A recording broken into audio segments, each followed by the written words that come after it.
নমস্কার বন্ধুরা, কেমন আছো সবাই? আশা করি সবাই ভালো আছো। তো সকালটা চা দিয়ে শুরু করলাম। আজ আমাদের পুজো, তার জন্য দেখো আমি, মা, কাকিমা, মামিমা, বৌদি সবাই মিলে আমরা সবজি কেটে নিচ্ছি। তো দেখো এখানে বাজার থেকে কাকু মাছ নিয়ে চলে এসছে, আর এখানে সব সবজি কাটা হয়ে গেছে। তারপর আমি সব মশলা রেডি করে নিলাম। তো কাকিমা এখানে আদা রসুন বাটছে, আর আমি তারপর ঘুগনি করব, তার জন্য মশলা করে নিচ্ছি। তো দেখো আমার এখানে ঘুগনি কমপ্লিট হয়ে গেছে, নামিয়ে নিলাম। তারপর মামা এখানে মাছ কেটে নিচ্ছে। তারপর এখানে কাকিমা মাছ ভাজা শুরু করে দিয়েছে, আর এদিকে আমি কুমড়োর তরকারি চাপিয়ে দিয়েছি। তো এবার আমি পটল ভেজে নিচ্ছি, পটল চিংড়ি করব। তার জন্য দেখো পটল, চিংড়ি, আলু ভেজে নিয়েছি। তো এবার আমি চাপিয়ে দিলাম পটল চিংড়ি। দেখো তারপর আমার মাসিমণি, বোন, মেসোমশাই এসছে, ওদের কাছে ছুটে গেলাম। তো ওরা এলো আমাদের পুজোতে। এরপর তোমাদের দেখিয়ে দিই আমি কি কি রান্না করেছি। তো এখানে কুমড়োর তরকারি, পটল চিংড়ি, শুক্তো, মাছ, পাঁপড়, মাছ ভাজা ছিল, আর চাটনি। আর কিছু করিনি। তো তারপর এখানে সবাইকে খেতে দিয়ে দিলাম। তো সবাই খেতে বসে পড়েছে। তো এবার বেরিয়ে পড়লাম পুজো দেখতে, মায়ের মন্দির। আমাকে কেমন লাগছে বন্ধুরা তোমরা কমেন্ট করে জানিও। সবাই মিলে পুজো দেখতে বেরিয়ে পড়েছি। তো যাচ্ছি, দেখো একটু তো বাড়ি থেকে যেতে লাগে 5 মিনিটের মতো। তো চলো, তো পৌঁছে গেলাম। আমি এখানে মায়ের দর্শন করলাম। তো বন্ধুরা দেখো এই হলো আমাদের বাগানে মা। তারপর আমার বোনেদের সাথে দেখা হলো, পুজোতে ওরা এসছে। হয়ে গেল, দিদি ব্লগ করছে, আমরা বললাম একটু ব্লগে নাও, তাই নিয়েছে। আমাদের এখানে মায়ের পুজো। তো বন্ধুরা দেখো এখানে যাদের মনের ইচ্ছা পূর্ণ হয়েছে তারা এখানে ধুনো পোড়াচ্ছে।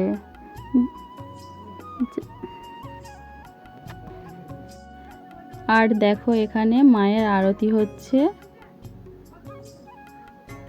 আর এই হলো আমাদের বাগানের মা। দেখো মাকে কেমন দেখাচ্ছে আমাদের মাকে। আর এখানে হোম চলছে। আর দেখো এখানে কত পাঁঠা বলি হয়েছে। আর দেখো বন্ধুরা এখানে কত মানুষ, লোকজন। আর দেখো বন্ধুরা এখানে আমার বোন, মামিমা এখানে প্রণাম সেবা দিচ্ছে। ওদের মানসিক ছিল, তার জন্য ওরা প্রণাম সেবা দিচ্ছে। তো আমাদের পুজো প্রায় শেষের দিকে। তো আমরা এখানে প্রসাদ পেয়ে গেছি, সব বোনেরা মিলে প্রসাদ খাচ্ছি।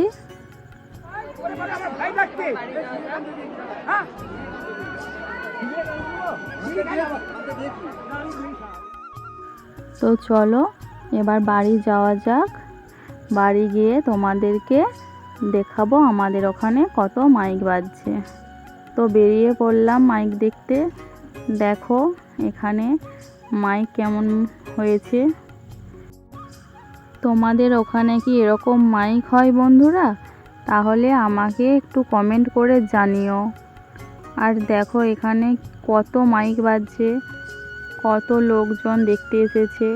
ওইখানে একটা মাইক বাজছে, আর এখানে একটা মাইক বাজছে। দুজনকার মধ্যে যুদ্ধ হচ্ছে, তার জন্য অনেক লোক এসেছে দেখতে। তো আমরাও এলাম একটু মাইক দেখতে, আর তোমাদেরকেও একটু দেখালাম আমাদের এখানে পুজোতে কীরকম মাইক হয়েছে। তো দেখো এখানে মাইক দেখতে এসছে অনেক দূর থেকে, অনেক অনেক জায়গা থেকে অনেক মানুষ এসছে মাইক দেখার জন্য। আর দেখো আমরা যাচ্ছি, আর আমরা একারা আসিনি, তার জন্য মামিমাকে সঙ্গে নিয়ে এসেছি। তো মামিমার সাথে এসেছি কারণ এখানে অনেক ছেলে, তো তার জন্য মামিমাকে সঙ্গে নিয়ে এসেছি। এত জোর মাইক বাজছিল আর কি বলবো বন্ধুরা বলো, কানের পর্দা একদম ফেটে যাচ্ছিল। তাও তোমাদেরকে দেখাবো, তার জন্য ভিডিওটা করতে গিয়েছিলাম। তো কেমন লাগলো বন্ধুরা জানিও একটু কমেন্টে। আর থাকতে পারলাম না, এত জোর মাইক বাজছিল, তার জন্য বাড়ি চলে যাচ্ছি।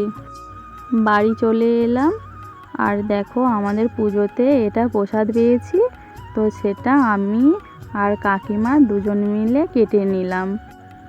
অল্প প্রসাদ পেয়েছিলাম আর কিছুটা কিনতে হয়েছে, কারণ বাড়িতে অনেক আত্মীয় স্বজন এসেছে আর কিছু নিমন্ত্রণ আছে, তার জন্য আরও কিছুটা মাংস কিনতে হয়েছে আমাদেরকে।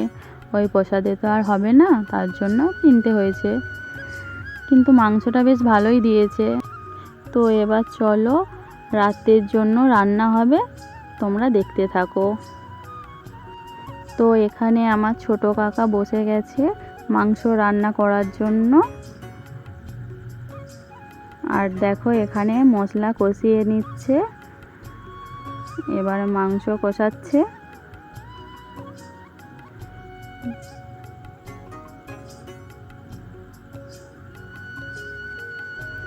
দেখো বন্ধুরা, মাংস প্রায় কষানো শেষের দিকে।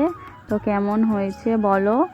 মাংসটা তো বেশ ভালোই লাগছে দেখতে, রান্নাটা বেশ ভালোই হয়েছে মনে হচ্ছে। তো বন্ধুরা দেখো এখানে সবাই খেতে বসে গেছে, খাওয়া দাওয়া প্রায় শেষের দিকে। ভিডিওটা আর বেশি বড় করলাম না। টাটা বন্ধুরা, ভালো লাগলে লাইক কমেন্ট করে দিও।